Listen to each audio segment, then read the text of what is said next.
nuyu na leen bu baax a baax mbokk internet 313 digital jaajëfal leen amati mbégte rek ànd ak yéen comme ni ñu koy defee saa su waxtu jotee nu am mbégte dalal honorable député doyen Alla Kane dalal ko fii si 313 digital fa seen waxtaanee wàllub actualité lu ci mel ni rek actuellement li lëmbee réew mi waaye tamit projet de loi bi nu adopté nag keroog fële ci assemblée nationale rencontre bi dox diggante Ousmane Sonko njiital Pastef ak coalition APT waaye tamit coalition Diomaye président yi si daal di am bees di leen ci dikk renégociation contrat yi premier ministre Ousmane Sonko ak gouvernement bu Sénégal daal di def ak jeexital yéen ci am di leen ci dikk faram-fàcce waxtaanee ko waaye aussi yaatal ko ànd si ak honorable député doyen Alla Kane jaajëfal ko bu baax a baax doyen nuyu naa la di la jaajëfal amati mbégte rek dalal la si 313 digital. fay naa la bu baax a baax damay am mbégte toujours su may ñëw ci 313.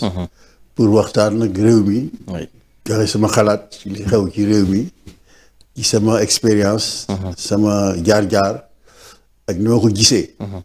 dëgg la si réew mi ngi dund bu baax. parce que mbir yi bari na problème yi bari na mais loolu mooy am na changement y a la rupture qui est en train de s'opérer. moo tax yi yëpp di xew. dama ciy bëgg nag nuyu naa leen yéen ñi nga xam yéen fi nekk. bàyyiwuma kenn. mais au delà de yéen maa ngi nuyu ñi nga xam ñi ngi déglu di ñu seetaan di jàkkaarloo ñun. day wax ne am naa mbégte doomu réew mi laa bëgg naa sama réew. bu amee nag ay xew-xew ak ay problème war na ma ñu wax man li ma ci xalaat. ndax dama ci yàgg ci politique de 1957 ba léegi plus de 60 ans donc xam naa li mu war a wax te ci dama koy wéer ci xam-xam politique bu wóor. sama jaar-jaar sama jàng politique. moo tax ma ñëw tey fii wax leen li ma xalaat. pour ba Sénégal xam man doyen Alla Kane lan laa xalaat ci problème yi sama réew. jàngeen jëf yàlla nag maa ngi leen di masawu ci koor gi. dugg nañu ci bisimilah rahmaan ñoo ngi ci lee mu jeex yàlla jàppale ba njëkk ko alhamdulilah rabbil alamin. allahumma amiin te nangu ñu bépp ñaan buñ ci ñaan. bépp yéene buñ ci yéene. yàlla mën na ko yàlla def. allahumma amiin allahumma amiin jërëjëf doyen merci beaucoup jaajëfal la bu baax a baax da ngaa tudd léegi lu am solo muy expérience bi nga am ci wàllu politique yàlla def élection yi nu daal di jàll nu tabb diwoo maanaam Ousmane Sonko ak Diomaye Faye daanaka sax Ousmane Sonko moo présenté askanu Sénégal ki nga xam ne nag moo di Diomaye Faye nu wóolu ko ànd ak moom battre li nga xam ne nag moo di campagne ba yàlla def tey mu jël li nga xam ne nag moo di nguur gi ñaari at nanu defagum coow am. président Diomaye Faye Ousmane Sonko coow loolu aussi dégg nañu am ngeen jéego yi ngeen si def en tant que doyen bokk ci parti bi di Pastef mais aussi nekk ci doyen tey diggante Ousmane Sonko ak Diomaye Faye nan nga nu ko si mën a leeralee ak aussi jéego yi ngeen ci defoon ni mbir mi dooree di nga ko jàngatee ba fi nu agsi tey ji waaw dañoo nekk ci réew moo xam ni mu ngi tudd Sénégal. nekkoon di def politique boo xam ne dafa yàgg. ñi nga xam ne ñoo moomoon Sénégal di waa France waa Tugal bi nga xamee ne ñi ngi génn réew mi dañ ko dénkaane woon. ñu def fi benn régime néocolonial. muy dox 1960 muy dem di dem ak xew yëpp. waaw mais. taxuloon doomu réew yi gis seen bopp ci régime boobu. ñu dem ba am ay doomu réew yoo xam ne jàng nañu am nañu xam-xam ñu xalaat ne seet réew mi ne war nañu am beneen doxalin. bu mën a soppi réew mi. ñu dem waxtaan loolu ci atum 2014 la. janvier 2014. ñu ne léegi dañu war def politique mais dañ ko def neneen dañ ko defee neneen. faire la politique autrement. parce que pour mën a soppi nag doxalin bi fi nekk. mooy régime bi fi nekk. ñu teg samp benn parti bu ñuy wax Pastef. Pastef boobu di dem di xeex di xeex. ba le 24 mars 2024. yàlla def. réew mi jëm boppam. askanu Sénégal jël nguur yi ci ñu fi nekkoon teg ko seen loxo. waaw mu loo xam ne nag lu rëy la. pour man loolu mooy lay wax révolution parce que dañ ko wax ba ñuy door ne ñoom dañoo bëgg a def benn politique. dañoo bëgg a soppi réew mi. dañoo bëgg lépp loo xam ne alal réew mi la ñu jare ko ci doomu réew ci réew mi. doomu réew mi jariñoo ko. donc dañuy fexe ba li nga xam ne dénkaane bi nga xam ne moom la tubaab yi dénkaane woon réew mi. ñu nangu ko doxal ko suñu bopp. moom loolu la ñuy wax la politique anti-système système bi dañ ko war tas. gas ko suul indi beneen doxalin beneen système. muy indépendance nationale souveraineté nationale dans tous les domaines nag. agriculture industrie culture. xam-xam yëpp ñu def si am ci indépendance. moom suñu bopp. doxal suñu bopp. di seet fi nga xam ne moo gën ci ñun ñu ci jaarale réew mi. mais loolu bi nga xamee ne askan wi yeewu nañ ci loolu ñun d'accord ñun jox ñu réew mi ne doxal leen ci loolu. ñoo cee doxal mais dafa am loo xam ne histoire dañoo cax boo xam ne cax bu rëy la.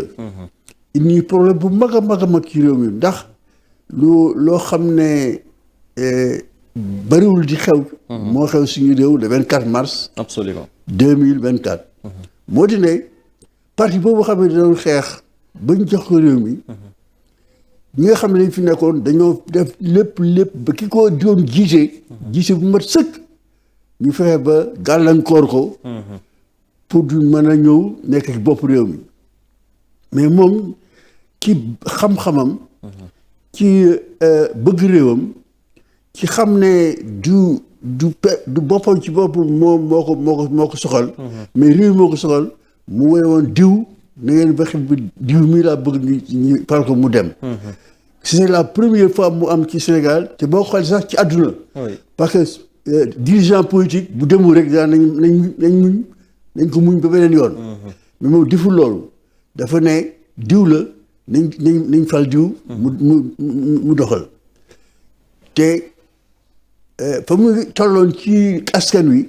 askan wi déggal ko fal diw moomu muy Diomaye. Bassirou Diomaye Diakhar Faye. def ko président de la République le 24 mars. mais li ci nekk mooy loolu dafa di lu xaw a jaxasoo. ndax ki nga xam ne moo doon jiite xeex bi ki nga xam ne moo doon jiite parti bi. dañuy def ba faagal ko ba demul mu yónni kenn baatu yónni boobu nag il faut jàpp ko moo di kii lañu war a fal nit ñi fal ko. yaakaar nañu ne loolu lu jafe am la. loo xam ne bariwul am ci àdduna.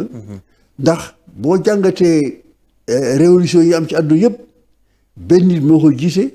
bu ñëwee ci nguur gi aussi mooy jiite lépp du am benn problème mais fii dañu am benn gàllankoor bi mooy ki jiite mbir mi. dañoo fexe ba ñëwul. ba keneen ñëw. loolu mooy li suñu problème bi nga xam ne boo ko seetul foofu doo ko mën comprendre. waaw problème boobu nag kenn ci 10 millions Sénégal yi moo ko mën régler. mooy Bassirou Diomaye Diakhar Faye. moo yore solution moom kese. waaw li tax ma wax loolu moom moo warul xam ne. ki nga xam ne mooy président Ousmane Sonko di président parti bi. jiite parti bi ba mu tàmbalee ba fii yëg si jéego nag ak lu mat sëkk njiit lu mat sëkk xeex na dañuy rappeler 3 grands événements xam ne ci en 2023 mu accéléré affaire yi def na ñetti rassemblement yoo xam ne kenn du ko fàtte mooy bu Kër Massar bi le 22 janvier 2023 yenn bañ yenn Mbàkke di xeex toute la journée. parce que dañ fay jox ñu ne du fi am ñu ne dana am meeting boobu dañ ko interdire. c'était le 10. le 10 février 2023. ba fi jógee vers encore ñu ñëw fii Dakar. ak APS. le 14 mars 2023. vraiment nit ñi nag ñëw nañu doole xam ne kii bu ñu demee élection day gagné. day gagné mën nañu donc nañu fexe tout ba kii bu mu dee candidat. ñu def loolu nekkul candidat mais Diomaye ñëw li tax ma ne Diomaye mooy solution bi. mooy comme ñun dañu ne ay révolutionnaire la def révolution dañuy bëgg a wëlbati jamono ji. suñu ki nga xam ne yàlla def na ñu fal ko. dafa waroon ànd ak jamono xam ne léegi dañ ay révolution la ñuy def. dafa jël ay matukaay yu mat sëkk. pour ñu jëm kanam. mais boo gisee ni muy demee. man sama xam-xam na ma ko gisoon ni mu wane ginnaaw. askan wi nekk homme de palais. nekk ci palais bi rek. du génn du dem ci peuple bi. doxal peuple bi ma ne kii jëmul kër. jëmul kër moom. jëmul kër parce que bu génnee Sénégal bu génnee palais rek day jël avion dem voyager dellusiwaat toog. donc mu jël mbubbu Senghor jël mbubbu Abdou Diouf jël mbubbu Abdoulaye Wade def comme dafa amul benn changement. maanaam système bi fi nekk te dafa waroon nekk en tant que président de la République révolutionnaire mu am attitude boo xam ne bi day uteeg ñi fi nekkoon. mais defu ko mu toog ci palais ci biir palais bi ñu ko wër aussi. est-ce que tànn na ko tànn na bu baax. est-ce que ñooñu mën nañ ko xelal pour mu aw yoon woo xam ne dana ko jubaleeg ñi mu àndaloon démb bëgg dem loolu yëpp ay questions yoo xam ne dañ ko war di ko poser. oui bien sûr. ba mu jur li mu jur. parce que solution moo doon pour man ni ma ko gisee. moom bu ñëwee rek mu attaqué. ay rupture yoo xam ne du jeex. pour ñu avancer. mu delloo njukkal ki ko toog jox fauteuil boobule. mais defu ko parce que dafa ñu ko wër di ko xalaat loo leneen di ko joxoñ feneen. di ko awloo feneen di ko xeexal ñi nga xam ne ñoo ko yóbbu foofu.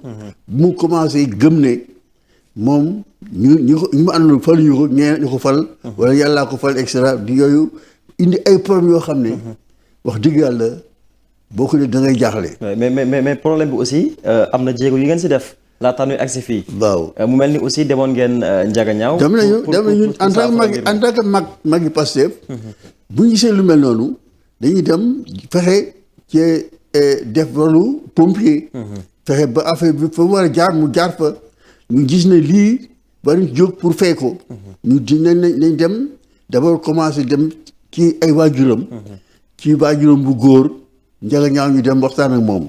maa ngi Mayabé Mbaye mi nga xam ne mooy coordinateur national. bu Magi Pastef dañu waxtaanee ma xam ne papaam wax nañu yëpp. papaam sax ba ñuy dem daf ma woo ne ma yow yaa jaay mag. dénk nañu ko dox ci loo ci mën dox pour mu jëm.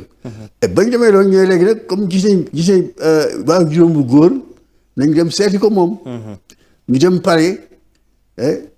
wax gendarme yi ne dañ fa sax ne parce que bu ñu defoon demande yooyu sax day yeex. day boobu mu gaaw.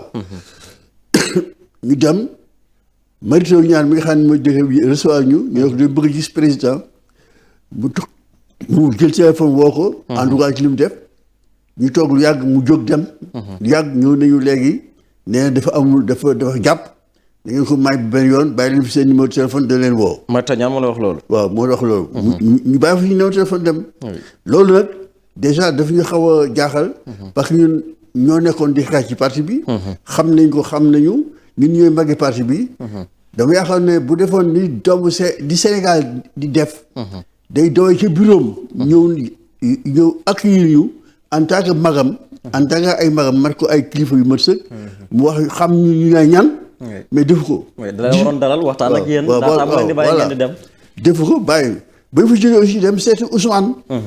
Ousmane nañu fii bureau la mais demain soir ngeen ñëw sama kër 6 heures ma wàcc ñu waxtaan. maanaam mbiru politique moo tax bëggu leen mu ngeen waxtaan ak. voilà bu ma wax building mu ngeen noonu fii building la na ngeen bàyyi ba suba ci ngoon ñëw leen kër ga 6 heures ma wàcc ñu daan fekk waxtaan.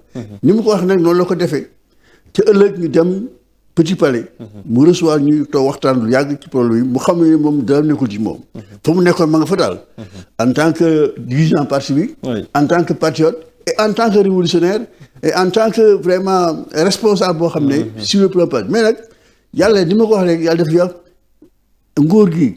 ñu jox ko Diomaye mais parti bi nga xam ne moo xeex bi ñuy foofu. toujours ñu ngi ci loxoy Ousmane. loolu mooy indi choc bi ba yaakaar ne li ma la caabi problème bi mooy Diomaye moo ko yore woon.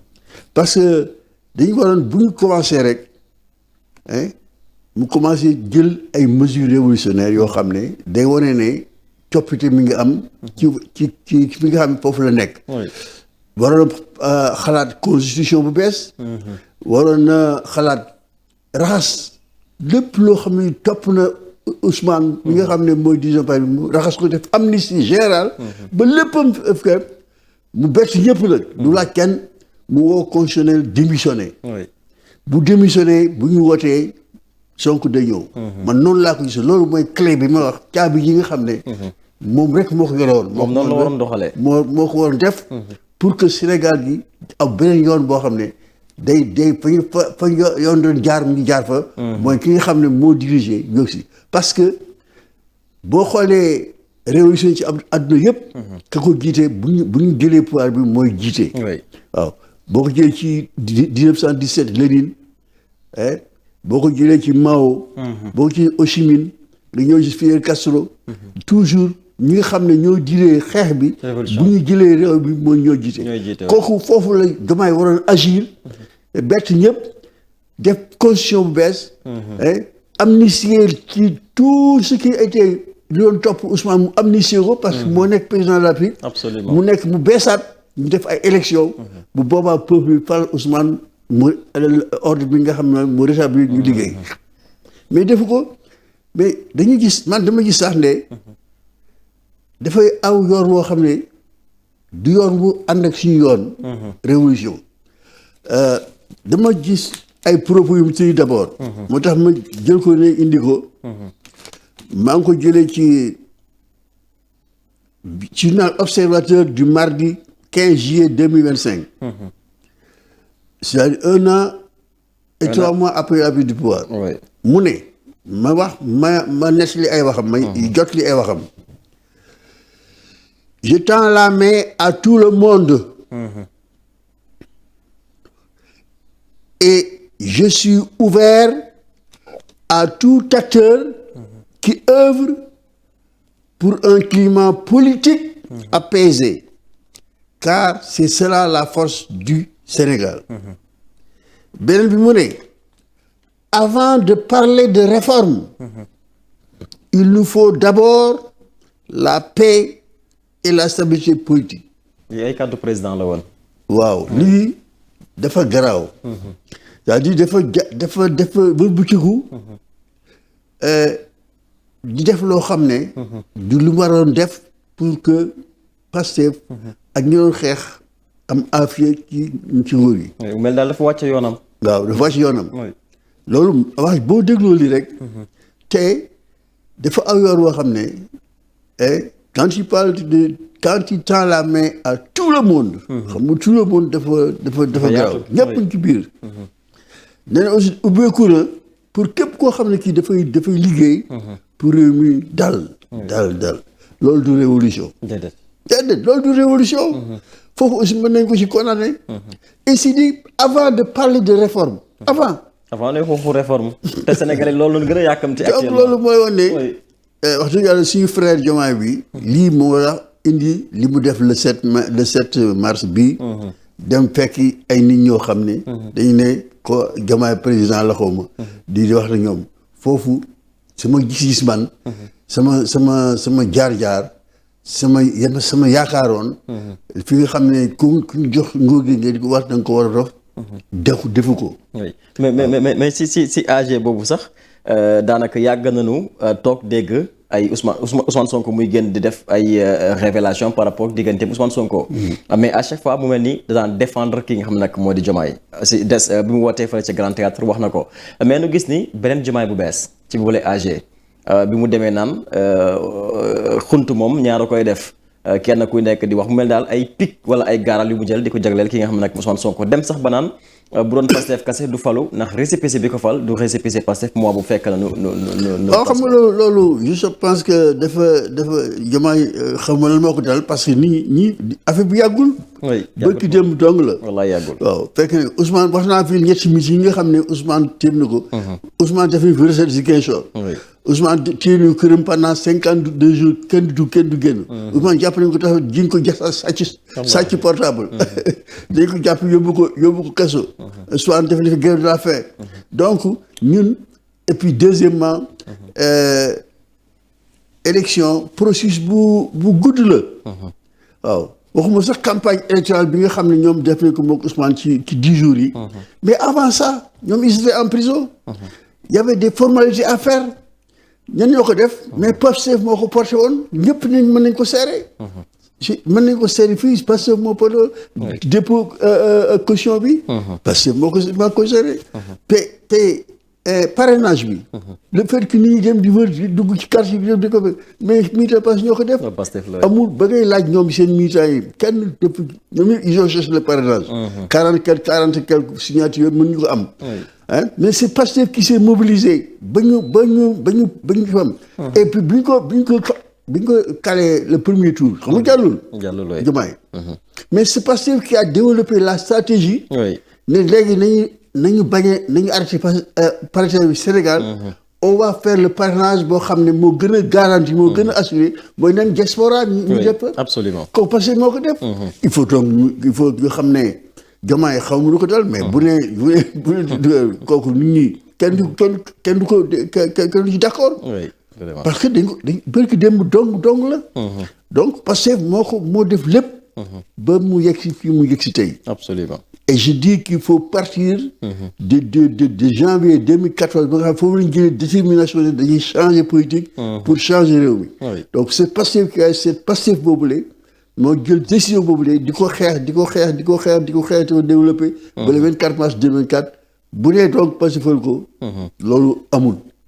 loolu amul. daal neen récépissé bi ko fal moom du Pastef doon Pastef rek du dégg son excellence. mais récépissé yàgg nañ ko ablee. yàgg nañ ko boo nekkee en situation. te récépissé rek falul aussi. récépissé rek falul. récépissé kese falul. loolu argument la rek mais c'est-à-dire il est en train de chercher des arguments yoo xam ni dafay dëgëral position am. mais man li ma koy ñaan rek mooy mu seetaat boppam. xam ne sans le Pastef mënul dem fu sori. sans le Pastef mënul dem fu sori. ça il faut mu xam ko. na xam ne Pastef moo ko yóbbu foofu mu nekk. Pastef moo ko mën a téye. ak Pastef moo ko mën a jëlee aussi. loolu aussi il faut qu'il en soit conscient. Pastef ko yóbbu Pastef moo ko mën a téye. Pastef moo ko mën a jëlee. waaw loolu mënu ci dara. c'est les faits. yàlla moo ko dogal noonu te noonu lay demee. mais honorable gisoo ni aussi Ousmane. c'est lui le dirigeant du parti. et il a assumé des responsabilités de dirigeant. ni mu ko def au plus haut niveau. La dernière chose qu'il a dit mooy nee na léegi il est le gardien de la révolution. loolu lu màgg la lu rëy la te muy dëgg it parce que moo ko xeex ba ñu si fii. moo dirigé maas yi ak ful yi ak parti ba ñu si fii. donc am na responsable boo xam ne du bàyyi ñu yàq ko. moo tax mu assumer publiquement ne c'est lui le gardien de la révolution. moo tax aussi daañu gis léegi ci problème ku jara aar la. parce que noonu yi dañ koy ciblé. waaw ñëpp coo taxaw. kon nag ni mu nekk génération la ñëpp nekk Pastef. da nga war na tam assumer ne tu es le gardien de la révolution. que nous sommes le gardien de la révolution. parce que révolution bi elle est menacée. parce que ki nga xam ne personnage central bi nga xam ne moo ko war sauvegarder. il pose des actes di wax ay wax yoo xam ne dafay nërmeel révolution. loolu moo tax ki nga xam ne nag quotidiennement. tous les jours mi ngi ci liggéey. pour dëgëral révolution bi kooku noonu dañ koy may bët. dañ koy may bët. moo tax ñun war ni doomu Sénégal waa Sénégal askanu Sénégal. kii di Ousmane war nañ ko aar. war nañ ko di wax ay pexe ba noon bi du mën a yegg ci moom. te dañ koy fexeel nag dañ koy jógal. il faut ñu am conscience boobu ne Ousmane mii. noonu yi dañ koy jógal. boobu nag am na force am parce que nee na ñaar rek ci sukkandiku. njàll wóolu mooy yàlla ak askan wi. wallaahi loolu mooy armam yi nga xam ne arme yu dëgër la. mais du tee ñun ñi nga xam ne ñoo ànd ak moom ñu nekk ci wetam jàppale ko. aar ko. taxawu ko. lu mu def moom ñu def ko fukki ca. waaw loolu moo ñu war. oui loolu moom lu am solo alors ba tey ci boobule ndaje président ni mu waxee. est-ce que yaakaaroo ni dafa am ambition nekk candidat ci élection présidentielle yi di ñëw. tout est possible parce que bu demee ba ne moom léegi paix la bëgg. stabilité la bëgg. te gis ne wax dégg naa ko mu ne du mës a trahir coalition bi loolu am na ambition te moom xam na Pastef yàgg na ci xam na statut bi ak règlement intérieur parce que xam na ko xam na ne statut bi interdit na ku nekk Pastef di def beneen nekk beneen mouvement di ko yëngal contre le parti loolu il n'a qu'à aller jusqu'au bout xam na ko waaw loolu moom xam na ko. xam na ko ça c'est vrai mais tamit ci wàllu politique Ousmane Sonko aussi moom it mi ngi defaraat toogaayam tey war na dalal coalition apte mooy bi mu tegoon ginnaaw ba coow li amee président désigné Mimi Touré pour mu structurer li nga xam ne nag moo di boobule coalition donc loolu tey lay am bu 16h jotee apte di alliance patriotique pour le travail et l'éthique rencontre boobu aussi nan nga ko mën a jàngatee est-ce que nekkul benn réponse bu mu jël jébbal ko li nga xam ne nag moo di coalition Diomaye président. mais oui mais moi je pense que il faut être réaliste quoi c'est-à-dire que moom Ousmane en tant que responsable ba tey. defuñu benn assemblée générale. ne ko dindi nañ ci yow ci lii. dindi nañ ci yow lii fa mu nekkoon maa fa nekk ba tey. il doit donc assumer ses responsabilités. comme il avait fait le 8 novembre. woon nit ñi ne lii moo xew ci réew mi loolu moi je pense que am na ci droit. te war na koo def. parce que li fi ñu jëm c'est notre révolution est menacée. je dis que Sénégal toll na foo xam ne. ñaari yëf moo fi am. la révolution et la contre-révolution. ñaari camp yooyu boo am ci Sénégal. Sénégal bu nekk nag dafay war a choisir. est-ce que ci révolution bi la bokk. wala est-ce que ci contre-révolution bi la bokk. te man les actes que pose le président de la République. dafa nekk acte boo xam ne bii jëmu fi révolution bi jëm. donc Ousmane.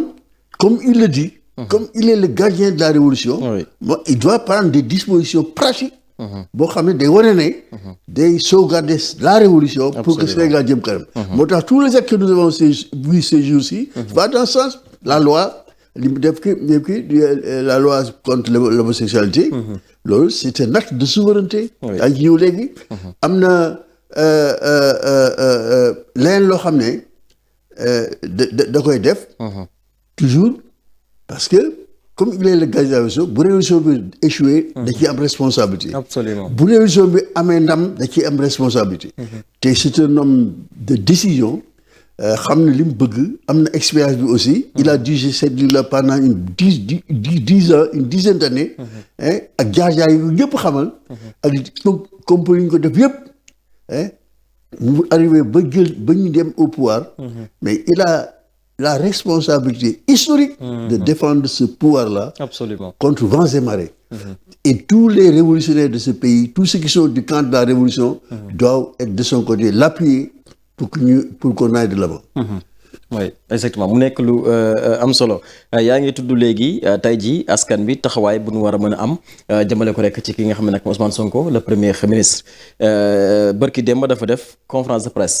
di ñu xamal ni comme nun ko annoncé woon bu njëkk bu ñu ñëwee ci li nga xam ne nag moo di ci nguur gi dinañu renégocier contrat yi nga xam daanaka nguur gi fi nekkoon bu mu koy teg intérêt Sénégal taxul woon daanaka loolu keroog aussi def na ci ab sortie dikkaat ci ay convention stratégique yu ñu daal di renégocier ba gagné si ay milliards lu ci mel ni avec les ICS waaye aussi daanaka ci wàllu mine Ousmane Sonko def na ci ay liggéey bu am solo les cimenteries mines et carrières daa def aussi ci wàllu électrification rurale daanaka renégocier waat na bu baax a baax li nga xam ne nag moo di contrat yi pétrole gaz yaakaar teranga ak yeneen contrat yu nu daal di résilier ci mbir moomu ci wàllu infrastructure éducative dans les 45 départements aussi def nañ ci liggéey bu am solo dans les infrastructures universitaires projet de construction de la cité Terme Sud yooyu yëpp daanaka Ousmane Sonko tegaat na ko ci taabal bi waxtaan si ak ñi nga xam tey jii ñoom ñooy suñuy partenaires des infrastructures sanitaires fële ca Bakel ak ca Fatick waaye tamit lu tolloo 15 centres de formation professionnelle fii ci biir réew mi tegaat nañ ko ci taabal bi. nan nga jàngatee aussi contrat yu nu renégocier daanaka ay milliards yu bëri duggaat ci gafab état bu Sénégal. voilà ba damay wax tontu ci loolu damay wax ne toujours si suñu frère. Diomaye. boo gisee ni muy doxalee wax naa d'abord ni muy dundee ci palais bi. mais décision yi muy jël. ni ñu koy appliquer. Le 31 décembre dafa def discours. Oui. waaw à la nation comme habitude bi ñu koy amee di ko def. mais il avait promis de nous envoyer. à l'Assemblée nationale durant le premier trimestre. des révisions portant sur la Constitution. Une révision portant sur la Cour constitutionnelle. Une révision portant sur le haut Conseil supérieur de la magistrature. Hein, sur la Commission internationale indépendante, le code électoral. trimestre baa ngi jeex. tey la 14. te ba léegi ñëwagul assemblée. benn ñëwul xam nga loolu rek déjà day am na ñoo nekk foofu di freiner. oui il faut qu'ils soient vigilants. oui même bu fekkee ñoo sax li des ça on ne comprend pas. te ça c'est la base même de la révolution. ici lii moom président les ruptures il faut des ruptures. il faut donc accélérer pour dire que bon on a déjà perdu ce trimestre là. on attendait mu ñëw moo ko waxoon le 31 décembre ba dëgg ni lui il a précisé. dès le premier trimestre. il y a jusqu'à présent rien n'est arrivé. à l'Assemblée nationale. mooy projet yu mu waxoon. benn bi relatif à la révision de la Constitution. à la Cour constitutionnelle, au Conseil supérieur de la magistrature, à la Commission électorale nationale indépendante, CENI, ainsi que le projet de code électoral. Donc lii yëpp ne woon na. voilà la révolution ici. foofu la révolution bi nekk. mais fii qui bloque ça au palais. c'est la grande question. oui mais fii fan la révolution bi nekkee ci projet de loi yi. waaw projet de loi. bu ñëwee ñun constitution bi dañ koy changer def une constitution pour la révolution parce que là aussi. on a pris beaucoup de retard. Parce que c'était la première démarche à faire une nouvelle constitution qui cadre avec la nouvelle situation, caractérisée par le projet révolutionnaire que le PASTEF a. Mais amul constitution, donc dañuy dem sur la constitution de Léopold Senghor révisée par Abdoulaye Wade en 2001. Donc aujourd'hui, quand on dit qu'il est le gardien de la Constitution, mais il est le gardien de la Constitution du régime néocolonial. Nous n'avons pas, en tant que révolution, nous n'avons pas de Constitution. Donc, bu dee dañ koy envoyé, on l'attend bu ñëwee, ñu def li ñu war a def. bu waxee ne le conseil de magistrature, c'est la même chose. Le conseil constitutionnel ak cour constitutionnelle bu ñëwee aussi, on va mettre dans le corps de ces différentes révisions-là. C'est la révolution, le camp de la révolution va s'appuyer. Donc, c'est pas pour rien que déjà, au niveau du palais, il y a des gens qui bloquent ces projets-là. Il faut donc que nous accélérer. Nous avons perdu un trimestre. Mais bu fekkee palais dafa am ñuy bloquer li nga xam ne mooy liggéey loolu daa mel ni moom la neex parce que décret moom moo koy. Voilà le problème. Donc, il doit quand même surveiller la mise en œuvre de ces décisions au niveau du palais. Mais là, ça montre aujourd'hui que vraiment, il y a des gens dans son entourage qui bloquent ces initiatives-là, qui bloquent la révolution. Il y a des contre-révolutionnaires au palais. Ça, c'est la réalité. Et il faut les débusquer et les éjecter dehors pour qu'ils puissent avancer. Oui, donc Ousmane Sonko waxoon na ko ne système bi jusqu'à présent mi ngi biir. Mais c'est la réalité. Bon, maintenant, pour les contrats, mais c'est ça. C'est-à-dire que je dis que en 1960, quand on accédait à l'indépendance, on avait coupé la poire en deux. La puissance coloniale a permis le transfert des compétences de la communauté franco-africaine du général de Gaulle. Compétences politiques, mais a gardé avec elle, sous le label d'accord de coopération, l'économie de notre pays, dans tous les domaines. Amuñu ci accès. Mais on nous permettait de faire la politique, de monter des partis politiques, d'être sur la scène politique, de pouvoir accéder à l'Assemblée nationale, de pouvoir être ministre, ainsi de suite, président de la République, de la représentation du pouvoir. Ça, c'est des compétences de la souveraineté, entre guillemets. Mais l'économie, qui est la base fondamentale de l'indépendance réelle, de la souveraineté dans tous les domaines de l'activité de la vie, on nous avait interdit l'économie. de sorte que dañu gën a xarañ ci politique. di def politique mais ñu fàtte économie bi fële. mais bi nga xamee nag ñoom en tant que parti dañ ne on va attaquer le système. mais c'était pas sur le plan politique. C'était sur le plan économique. foofu nag le xeex bi nekk. ils ont dit que ils vont voir les contrats. qui régissaient cette économie là. oui waaw les richesses nationales fu ñu toll ñan ñoo ko amee naka lañ ko amee yan kay rëdd. pour ne lii ñoo ko war a am lii wa et on constate que il y a partout. dañuy bàyyi rek 10%. oui Petrosen lañu jox 10%. 10%. jël 90%. xam nga loolu du dara. oui te ñi ko doon négocier. dañ leen piéger ba nga xam ne li ñuy wax 10% rek doy na leen. ñu doy ñu dem. mais Ousmane. le président du parti. qui réclamait l'indépendance réelle. oui en théorie comme dans la pratique. yàlla def mu ñëw au pouvoir aujourd'hui au pouvoir. mais il faut mu jëm a seet. contrat yëpp naka la demee. pour fu ñu war a jaar pour que alal jooju yi nga xam ne ñoo ko moom. desiwaat suñu loxo. waaw loolu ci la nekk ci nekkoon ba ñu commencé léegi ñu def ay négociations ba keroog jeudi. mu jàkkaarloog presse bi wax ne lii am na. lii am na oui. mais gis na ne mais li ñu ci perte ay milliards bari na. lool sax. bari na. te bu ñu wax aujourd'hui ne ñi nga xam ne ñoo jàkkaarloo ñu ay milliardaires lañu. mais foofu la affaire bi foofu nga mën a expliquer. te jusqu'à présent la réduction des comptes amul. te jusqu'à présent la réduction des comptes amul. non si ñëw loolu kay ma toujours ça c'est le frère Diomaye moo responsable ça parce que mu wax que avant de parler de réforme. avant de parler de ceci. il faut la paix et la stabilité politique. loolu dafa leer ci la nekk mooy. damay farci di wax ne moom dafa am yoonu mbay peex. jéggale mbay peex jéggale foofu lay jaar. mais ça c'est pas la politique. c'est pas la révolution il y a pas de jéggale en révolution. ñi nga xam ne ñàkk nañ seen doom. réew mi nga xam ñàkk nañ seen doom plus de 80. ñi nga xam ne tëj nañ leen ci ay kaso ñi nga xam ne jàq nañ seen place ñi nga xam ne dañ leen torturer. Pourquoi depuis bientôt 2 ans waxuñ ci yéeyuñu ci c'est pas normal. C'est pas normal. C'est un contentieux qui est là qu'il faut vider. bu fekkee ne dañu bëgg a jëm kanam.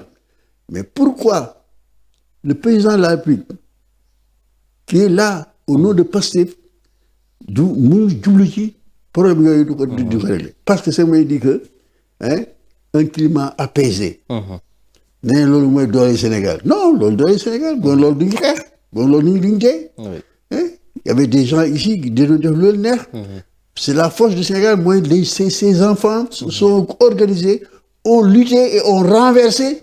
ceux qui avaient le pouvoir ici c'est ça qui fait la force du Sénégal. Absolument. mais c'est pas la paix la stabilité non. il faut être sérieux. donc léegi gis nañ ne. contrat yooyu ay milliards perte nañ ko ji léegi CS ni mu ko waxee. 1000 et quelques milliards. xaalis la ak leneen kon nag mais loolu moo war aussi foofu. buñ ko bàyyi moom rek. muy dem. kon day néew doole. te bu néewee doole. ay ñi mu jàkkaar dañ koy faagaagal. moo tax ma ne askan wi maa ngi woo askan wi ñu jóg taxaw. jàppale wane ne ñu ngi ci ginnaaw Sonko ñu ngi ci wetam. ñu ngi ci kanamam ñu ngi ci càmmiñam ñu ngi ci ndijooram. peuple bi na jóg taxawu Sonko. parce que saay dañu war a jóg dañu leen jóg def leneen. nañu ci jóg. loolu moo tax ñun magi Pastef d'ailleurs dañu waxtaan ne. dañu bëgg le 24 mars bii ñëw. ñu mobiliser peuple bi. wane ne nous sommes avec. le président Ousmane Sonko. dans le cadre de son combat pour la souveraineté réelle et la souveraineté économique réelle, pour la reprise de nos richesses. Parce que dans la Constitution, il est dit que la richesse appartient au peuple. Moom loolu la Ousmane di doxal. loolu bëgg mu nekk une réalité. Alors il faudrait que ñun en tant que patriote. En tant que militant de la révolution ñu taxaw ci wetam. ànd ak moom aar ko. il faut ñu jël di def ay manifestations. pour que ñi nekk bitim réew xam ne ki yore réew mi Sénégal mooy. le président Ousmane Sonko. la ñu bëgg 24 mars bii ñëw. à travers le Sénégal et dans la diaspora. ñu wane ne nous sommes avec Ousmane. ñu dañu bëgg la souveraineté économique nekk lu am.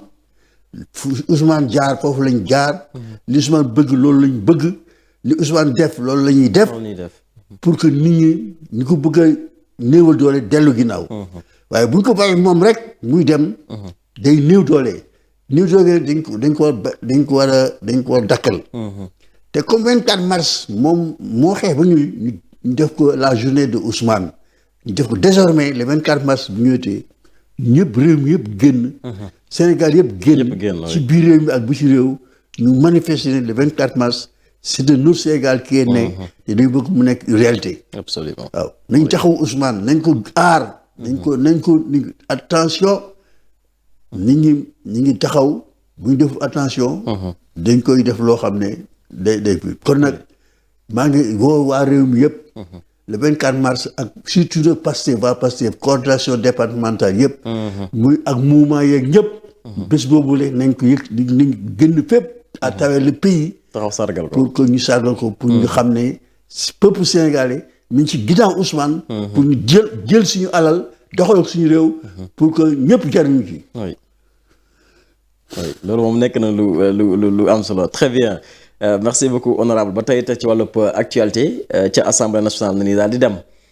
keroog bi ñuy voté li nga xam ne nag moo di loi bi yokk daan yi si ñu jàpp li nga xam ne nag moo di mbir borom ñaari tur yi laataa nu ñëw ci loi bi am na kàddu gu honorable député Cheikh Bara Ndiaye yëkkati jëmale ko ci président Bassirou Faye daanaka loolu tax waa coalition Diomaye maire bu Fouta ñu si bëri bind ay communiqué ku ci mel ni parti Awalé Abdourahmane Diouf jiite ko Mimi 2024 Mimi Touré jiite ko ñoom ñu bind communiqué saisir le président de l'Assemblée nationale saisir aussi le procureur de la République pour rek nu indi ay daan jëmale ko ci ki nga xam nag moo di Cheikh Bara Ndiaye par rapport ak kàddu yu mikiti jëmale ko ci Diomaye Faye jàpp na ni dafa offensé kii di le chef de l'État. oui mais Cheikh Bara honorable député la. te fi ma ko waxee ci hémicycle bi la ko doon waxee. je pense que kooku kenn mënu ko def benn daan nekk foofu ñu koy def xam nañ ko Mimi war na xam loolu. oui dem na ba bëgg nekk président assemblée nationale loolu war na xam ne député ci liggéeyam. li muy wax. day am immunité kenn du ko ci jàpp. dañuy wax rek loolu dañuy wax et puis vraiment li ma metti rek mooy. li nga suñu frère Diomaye li ñu may doole ñu ngi wax. xaw ma coalition Diomaye la xaw ma. te amuñu fi di dégg nga Abdourahmane Diouf ne ñun ñi nekk assemblée nationale. si majorité Diomaye la. xam nga loolu daf ñuy provoqué. te bi nga xamee ñu ngi discuté bi bu ñëwee foofu. dañ ko bëggoon boycotté ba ñu wax mais loolu dafa jégalu woon. ci devant tout depuis mu jégalu. ñu jégal ko. mooy débat d'orientation budgétaire. waaw je sais là-bas maa nga fa woon. da nga ko doon boycotté. da nga ko doon boycotté. ba di wax surtout jigéen dañ ko dugg ay carbet ñu jégalu. moom mu taxaw jégalu leen. c'est pas bon loolu nit ñi parce que commission la woon commission interne la woon. mu jégalu foofu. ñu jéggal ko. kon bu ñëwee ci naan si Diouf la majorité xaw ma laa kii kooku aussi peuple bi moo fay nekkoon. Ousmane moo def benn campagne bu jéggi dayoo dem wër Sénégal yëpp. giri si liste bi ñi ñu wotee. muy dégg mais léegi nag c'est Diomaye mais xam nga provocation boobu Abdourahmane Diouf di provoqué. c'est en dehors de l'Assemblée rek. mais ñu ngi ko def bu ñëwee ñu ngi koy xaar. ba yow bu ñëwee foofu day jéggalu rek. donc il faut que assister ñaareel ba. Cheikh Bara député la. ci hémicycle la en plénière la wax li mu wax. am nañ ci droit kenn du ko ci jàpp. kenn mënu ko jàpp. ça c'est la loi qui le dit. c'est le règlement intérieur de l'Assemblée moo ko couvrir. c'est l'immunité parlementaire moo ko couvrir. te dafa wax xalaatam. oui absolument. il a raison. Diomaye bu mu topp ñi ko àndal mi ngi réer Diomaye mi ngi ci yoonu koy réeral. na dellu si. waaw na dellu si. na rejoindre le camp de la vraie révolution. mooy dëgg de. je dis ici il y a la révolution et la contre-révolution. ñaari camp yooyu ñoo fi nekk. ak loo mën di wax. ci bii nga féete fii wala nga féete fële. nous appelons les vrais patriotes ñu rejoindre le camp de la révolution ñu régler suñu réew mu avancé. mais ñu mel ne ay Mimi Touré ay Abdourahmane Diouf ak ñeneen ñooñu. ñooñu dañuy taal réew mi dañuy yàq réew mi. parce que dañuy def loo xam ne dañuy tasaare doomu réew mi. loolu doomu réew ñoo ko war a bañ. nekk benn camp. ñu défendre suñu révolution nag défendre ko du yomb. parce que noonu yi dañu bari doole. du yomb moom. waaw dañu nekk ci biir réew mi nekk biti réew mi. gis nañ ne comme ni nga waxee. keroog àllarba. dañ ne assemblée nationale pour waxtaanee benn loi. bu jëm ci nitu ñaari tur yi. nitu ngóor jigéen. loi boobu dafay beesalaat. benn loi bu amoon bu ñu teewoon depuis 1965. 65 oui. donc ay at ñu fi jaar ñëpp 65 ba 2024. 2025 2026. oui. ils n'ont jamais pensé mësuñu xalaat ne lii war nañ ko soppi. war nañ ko méngaleeg jamono. oui. il a fallu que majorité suñu majorité bi nga xam ne majorité Pastef ñëw. pour ñu seet nañ koy wëlbatee. nañ koy soppee nañ koy àndaleeg jamono. ci kaw nag doomu réew yi fi nekkoon. ñu ngi doon tuddee seen bopp ñu koy waxati. borom ñaari tur yi. de ñeen xeex pour ba yàgg jóge fi. doon xeex def ñu ànd ak ñoom. ñu ne léegi loi boobu doon wax ci ngóor jigéen dañ ko war a beesal.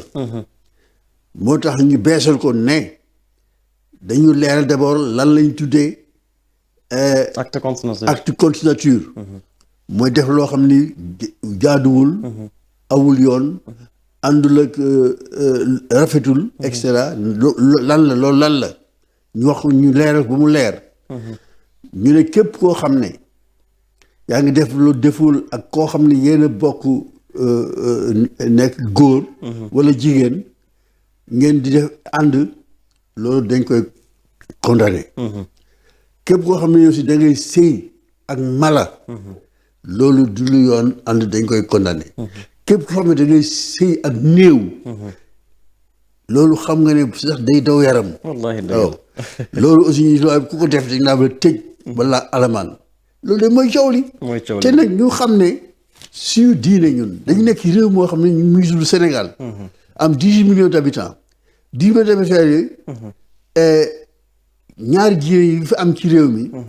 ñoo ci jël 90 à 95%. waaw yaakaar nag ne ñun duñu toog. ñuy wax nii ngay war a def seen réew. fii ngay war a jaar. lii ngay war a bañ. lii ngay war a nangu déedéet. loolu dañ ne ñun Pastef. dañuy def politique boo xam ne dañuy wane ne ñoom moom suñu bopp. ñoom moom suñu réew. waaw kenn duñu dikkal li ñu war a def. waaw loolu moo tax ñu ne lii dañ koy dàq ci réew mi. du fi am. waaw du fi am parce que suñu réew moo ko nanguwul. Sénégal gii Sénégal diine la. Ndar mooy dëkku alxuraan. nga dem Touba ak Njaaréem ak Mbàkke dëkku xasaayid yi Sëriñ Tuuba. nga dem Tiwaawoon mooy dëkku burd bi.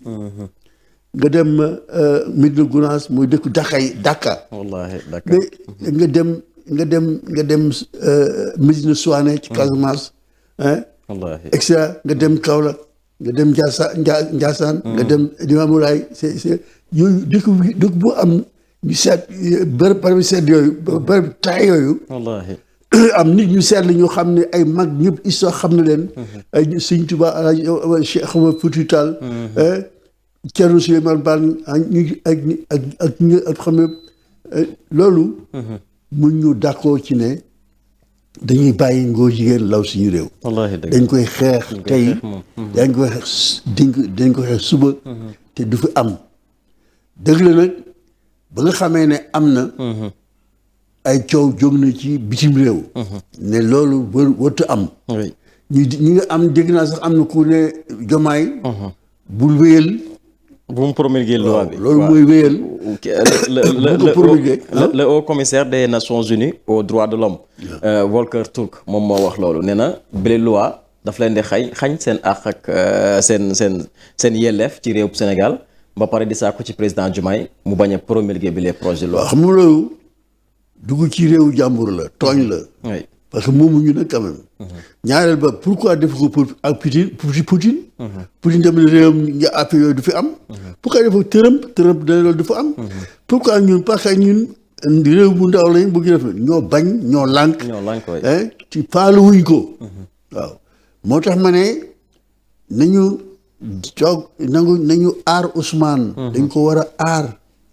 parce que noonu yi dafa bari ci réew mi. ci biir réew mi te ci biir réew la ëpp. te daañu mobiliser alal yëpp seen kattan yëpp seen xam-xam yëpp pour nërmeel li suñu révolution bi. may woo encore une fois doomu Sénégal. ngeen ñëw ci camp révolution bi. pour ñu defal suñu réew. absolument ñu jàkkaarloo nag ñi nga xam ne c'est des contre-révolutionnaires. te nekk ci suñu réew bi ak ci biir réew mi. waaw di joxalante loxo di leen financer. te loolu moo tax aussi loi bi ne képp kuy financer góor jigéen aussi dañ lay tëj. képp koo xam ne ki yaa ngi wax jëmale ci luy taaral luy rafetal. luy amal ngóor jigéen dañ lay tëj mooy def apologie bi. loolu loi bi dafa leer.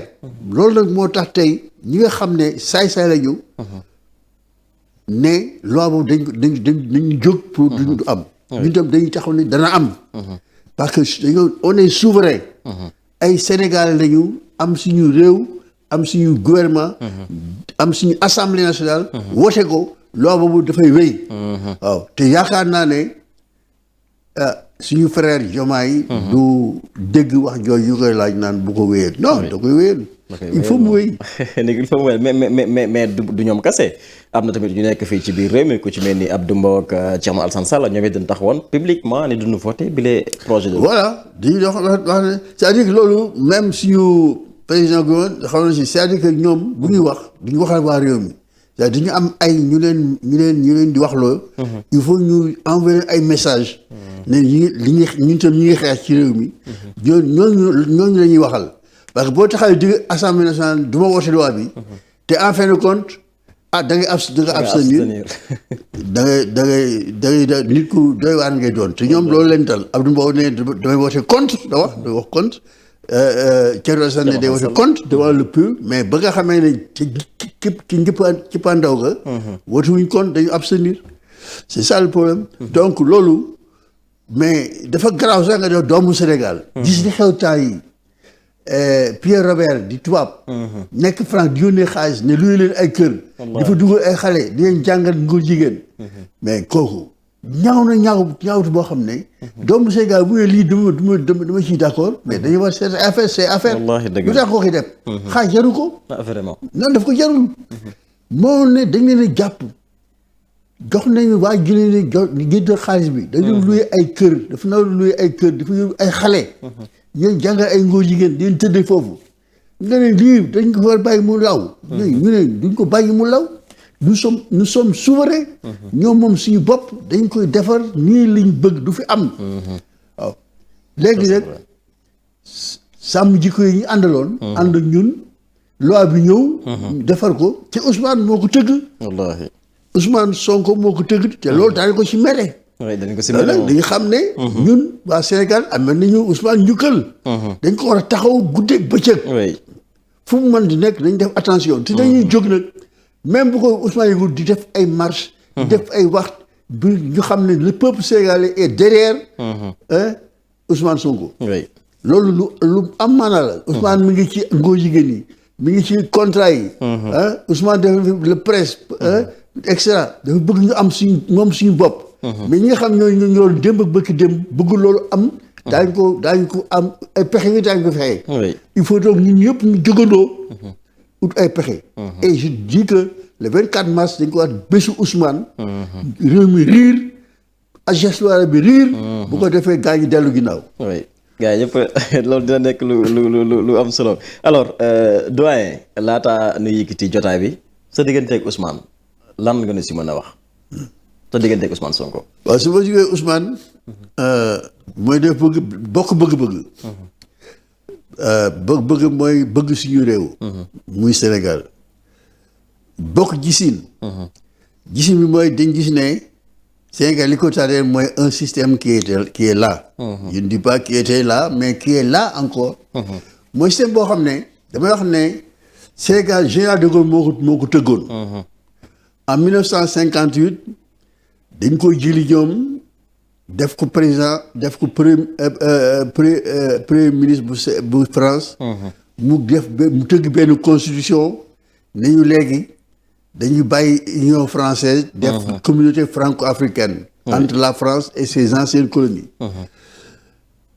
ñun bañ ca tollee dañoo contrôle loolu mu def benn référendum c'était le 28 septembre 1958 mu ñëw fii ci Dakar def campagne électorale le 26 août 1958 à la place Protet muy place Indépendance bu léegi bi fekkee na loolu maa nga fa woon déglu naa ko jàkkaarloog moom général de Gaulle mu wax ne lii bu ngeen bëgg te ñun boobu nekk ay ndaw ñu defoon ay pancarte maanaam ay puis bind ci ne nous voulons l'indépendance moom mu jóg ne si vous voulez l'indépendance prenez-la en votant non le 28 ñu on va voter non mais comme ni ñu ko defee toujours rek ñu def campagne moom ñoom ñu gagné en septembre 58 mais am na benn réew ci bés boobu dafa wote non muy Guinée Sékou Touré am indépendance nekk ci biir Afrique ñi koy gis ñu dem ba nga xam ne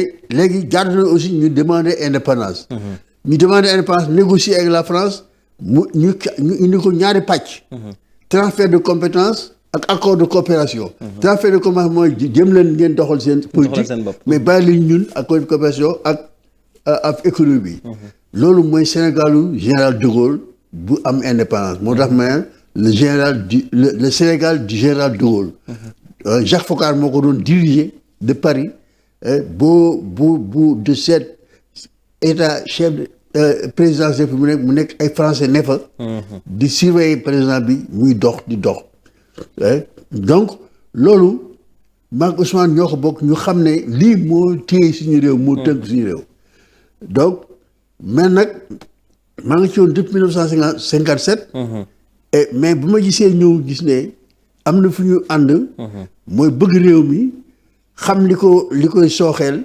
xam li koy delloo ginnaaw xam li ko téye te xam fi ñu war a jaar aussi pour tënk boobu dañ ñu bokk ko ñu dajee ñaareel ba inspecteur des impôts comme man tam inspecteur des impôts et domaines laa woon ba nga xamee ne parti bi ma nekkoon muy parti Madiaye Mbodj yoonu askan wi mouvement politique populaire chaque année dañu daan def benn conférence sur le budget de l'État man maa ko daan animé danaa ñëw fekk si conférence boobu chaque année waaw mu Ousmane boobu en tant que kii Pastef ñu xamante foofu am na aussi beneen organisé buy organiser le samedi de l'économie boo xam ne arcade la tudd Moussa Dembélé moo ko yore moo koy def chaque premier samedi d'économie dañuy def benn thème économie pour doomu Sénégal yi ko xam ñëw waxtaan échanger Ousmane aussi danaa ñëw ci sama nekk boobule d'abord foofu lañ ko demandé woon mu def benn exposé sur l'impôt qui paye l'impôt au Sénégal bi mu ko defee ci la waxee ne am na preuve ne assemblée nationale duñu fay impôt bu nga xam ne jàmmwul sax assemblée fa lañ ko meree nag ne dafa wax loo xam waru ko wax extra ba dàq ko donc foofu la ñu duggantee politique deuxièmement en 2017 bi ñuy def élection législative ñu ànd si ñaari parti ànd def benn coalition di ko de ndawi askan wi ndaw si ñu encadré ko bu mu dem assemblée nationale alors ñu à chaque fois ñuy ànd di échanger ba foofu léegi ñu fusionné si ñaari parti nekk président Pastef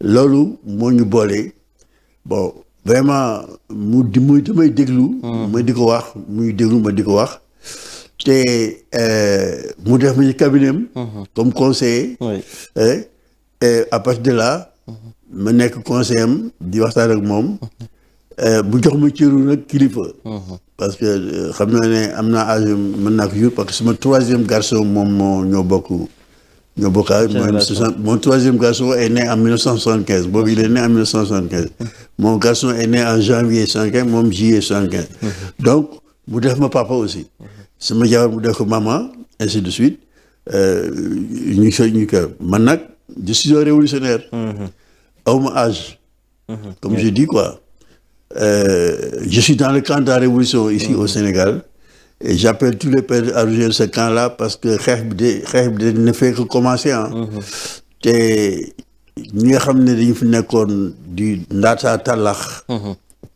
duñu bàyyi mukk ñu demee noonu dañu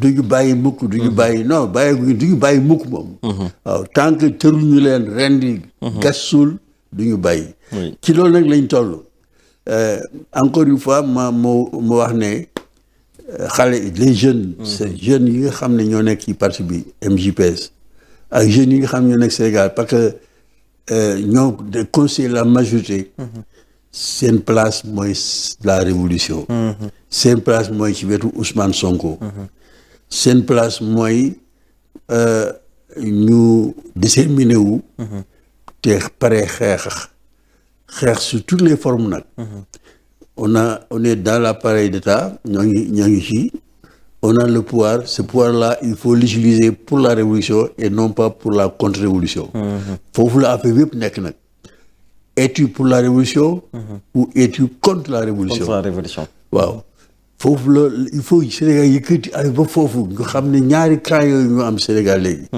te ñu seet ne ku wax ñu analyser waxam boobu fu mu jëm contre révolution la jëm wala révolution la jëm il faut qu'on ait l'habitude d'analyser et de caractériser les interventions des gens ñi fi nekkoon nag bon ma yaakaar ne képp koo xam ne wax na Sénégal yi wala mais kii kana fu mu nekkoon démb ak bëkk démb ban camp la nekkoon ba ñan la doon jàpp démb bëkk démb lan mooy param ci li nekk Sénégal nga xam ne on est quatrième sous-sol lan moo ci wàllam moom est-ce que ba mu jotee ma nga doon xeex pour loolu dañ il faut ce sont les réponses à ces questions-là moo lay permettre ñu éliminer leen il faut qu'on élimine ces gens-là ils n'ont plus de place dans ce pays-là ce sont ñoom ñooy yóbbu Sénégal fi mu toll tey ñooñu dañu ba seppi sànni ci àll ba il ne doit plus avoir le droit à la parole ñooñu tey bu ñu naan Bara Ndiaye Fessi Ablaye kii dañuy caaxaan ay caaxaankat yi Bara Ndiaye du seen morom Cheikh Bara du seen morom c'est un vrai patriote ak keneen ak keneen ma laaj nag ma ne maa ngi woo les gens de la du camp de la révolution nañu gën a daje ñu ngi nekk ay révolutionnaire parce que c'est ça qui nous attend suñu yoxee rek le camp de la contre-révolution va l'emporter et le Sénégal va encore faire des pas en arrière pour encore des dizaines d'années c'est ça qu'il faut éviter et ma yaakaar nag ne fi ñu jaar yëpp expérience bi am ndaw yi mag ñi góor ñi jigéen ñi war a jóg aar bu baax seen doom bi muy Ousmane Sonko machallah parce que moom da koy wone di affaire FM bi wane na ko FM bi ñëw fi bëgg ñu indi loo xam ne restructuration mooy du ci dal dañ ci war a taxaw aussi jàppale ko d'ailleurs dafay assemblée dafa def benn résolution pour wane ne ñu ngi ànd ak moom ci loolu dañ ko wootee temps ba si ñëw bu wane ne assemblée d'accord na ci gouvernement li ñuy def Ousmane li muy def pour ñu bañ restructuration bi loolu ñi nga xam ne ñoo nekk banque mooy ak FMI ñi nga duñ ko baal waaw ñi ngi def lépp nag ñi ngi négocier mais ba tey sotteegul waaw Ousmane taxaw na fii le plan de redressement économique social pour fexe ba ñu am xalaat boo xam ne dañu war a jël suñu alal defar suñu réew dugal ci suñu loxo suñu poche. defal suñu réew wala ñuy tendre la main. di yalwaani wala dem di lebbi. waaw parce que ku ëmb sa nga ëmb sa kees la ñu wax. ñi lay lebal ak ñi lay may. li ñu bëgg ngay def mooy richesse bi fi nekk ñoom ñoo di ko jël. or bi wurus bi ñu koy jël di yóbbu. fer bi ñu koy jël di yóbbu. zircon bi ñu koy jël di yóbbu. pétrole bi gaz bi ñu koy jël di yóbbu. loolu Ousmane ne dafa war a dakk. waaw kon nag loolu mooy révolution ñëpp ku ci d'accord da jógal. taxawal boo amee alal tibbal ci alal yi nga def ci. waaw parce que foofu laa fi ne sinon bu kenn jógul kenn taxawul. mais dañuy tàllal loxo rek. te ku tàllal loxo moom ki teg loxo sa kaw loxo moo lay moom. loolu nag dañ ko war a bañ. yàlla def na parce que lu Sénégal le 24 mars jox nañu nguur gi. nañ ci jàpp nañ ci liggéey. mais nag xeex bi sottiwul foofu dafa commencé waat. parce que léegi dañuy lal économie.